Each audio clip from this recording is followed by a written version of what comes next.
თქვენი გული წარმოადგენს ტუმბოს. იგი მუჭის ზომის კუნთოვანი ორგანოა, რომელიც თქვენი გულმკერდის ცენტრიდან ოდნავ მარცხნივ მდებარეობს. თქვენი გული იყოფა მარჯვენა და მარცხენა მხარეებად.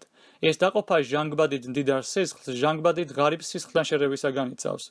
თქვენი გულისა და სისხლძარღვების ერთობლიობა ქმნის გულსისხლძარღვთა სისტემას, რომელიც ახდენს სისხლისა და ჟანგბადის თქვენივე სხეულის გარშემო ცირკულირებას. ფაქტობრივად თქვენი გული 1 წუთის განმავლობაში 5 ლიტრამდე სისხლს ტუმბავს, ხოლო დღის განმავლობაში 100,000 ჯერ სცემს, რაც წელიწადში 35 მილიონ გულისცემას უდრის.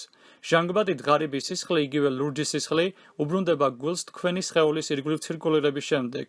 გულის მარჯვენა მხარე, რომელიც შედგება მარჯვენა წინა გულისა და პარკუჭისაგან, აგროვებს და ტუმბავს სისხლს ფილტვებისაკენ ფილტვის არტერიების გავლით. ფილტვები მიღებულ სისხლს ჟანგბადის ახალი მარაგით ავსებენ, რაც სისხლს წითელ ფერს აძლევს.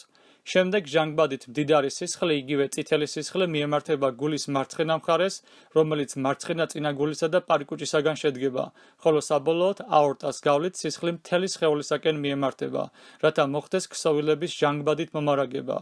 თქვენს გულში მდებარე 4 სარქველი უზრუნველყოფს სისხლის სწორი მიმართულებით მოძრაობას. ტრიკუსპიდის, მიტრალური, ფილტვის და აორტის სარქველები ფუნქციონირებენ როგორც ღობეზე არსებული კარებები. ისინი იღებიან მხოლოდ ერთი მიმართულებით და ისიც ზეწოლის შედეგად. თითოეული სარქველი იღება და იხურება ყოველი გულისცემისას ან ყოველ წამში ერთხელ. გულისცემისას ხდება გულის შეკუმშვა და გაფართოება. შეკუმშვას ეწოდება სისტოლა, ხოლო გაფართოებას დიასტოლა. სისტოლას დროს ხდება თქვენი პარკუჭების შეკუმშვა, რაც სისხლს ძარღვების გავლით ფილტვებისა და მთელი სხეულისაკენ მიმართავს.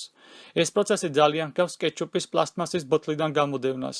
მარჯვენა პარკუჭი იკუმშება მარცხენა პარკუჭის შეკუმშვამდე ცოტა ადრე. შემდეგ დიასტოლისას ხდება თქვენი პარკუჭების გაფართოება და მათი სისხლით შევსება, რომელიც ზემოთ ასაკნებიდან, ანუ მარჯვენა და მარცხენა წინა გულიდან მოემართება. ამის შემდეგ ეს ციკლი კვლავ მეორდება. თქვენს გულსაც სისხლი კვებავს. სისხლძარღვები, რომელთაც კორონალური არტერიები ეწოდებათ, მდებარეობენ თქვენი გულის ზედაპირზე და ქმნიან პატარა კაპილარებს. აქ თქვენ უკვე შეგიძლიათ დაინახოთ სისხლძარღვთა ქსელი, რომელიც თქვენს გულს ჟანგბადით მდიდარი სისხლით კვებავს. თქვენს გულს ასევე გააჩნია ელექტრული სისტემა, რომელიც გულისცემას უზრუნველყოფს. ელექტრული იმპულსები წარმოიქმნებიან მაღლა, გულის მარჯვენა წინა გულში და სპეციალური გზების გავლით აღწევენ პარკუჭებამდე და გადასცემენ სიგნალს შეკუმშვის შესახებ. გულის გამტარი სისტემა უზრუნველყოფს კოორდინირებულ და ნორმალური რიტმის მქონე გულისცემას, რაც თავის მხრივ უზრუნველყოფს სისხლის ცირკულირებას.